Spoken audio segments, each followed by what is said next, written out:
السلام علیکم ورحمت الله وبرکاتہ. زه یم ستاسو ورور ستاسو ملګری طارق مخلص الفجر المخلص اکیډمي نه تاسو سره مخاطب یم.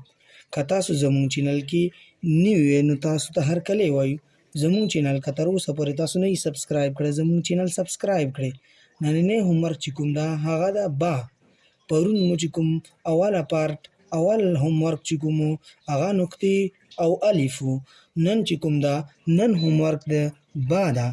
با پنځه کته ده. دا به چې کوم ده ټاک راولي، یعنی جیش ټاک. دا به پنځه کته راولي. بله با ده هغې ته ویلی شي کشتي با.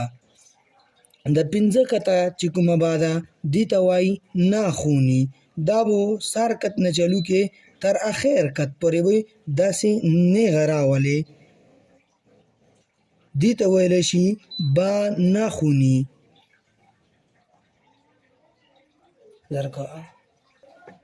اوس چې کومه ده د بله کت چې کوم چلو شو دې ته ویلی شي کشتي با.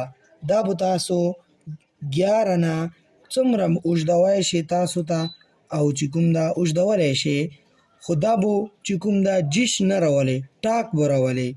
نو د شونډې به سار کېږدوي قلم والا سار نه، د شونډې به چلو کې تر اخره پورې به داسې ورسوي او د با ناخونې غوندې سر به دې له نه ورکوي. دې ته ویلی شي کشتي با. نو دې منځ کې فاصله به یو کت وي. تاسو چې کوم ټکه لاندې اچوئ دا به هم نقطه، دا به هم یو کت یوه سیډ نه بل کت بل سیډ نه وي، او دا به هم حرف نه یا با وي یا جیم وي یا هر یو حرف وي. تاسو به دا یو کت لاندې اچوئ. دې ته ویلی شي با ناخوني. دې ته ویلی شي کشتي با. دا زمون نوی چینل چې کوم دی دا تاسو سبسکرایب کړئ. دا پرونی هومورک چې کوم و هغه یو ځل تاسو ته مونږ بیا په یاد راولو.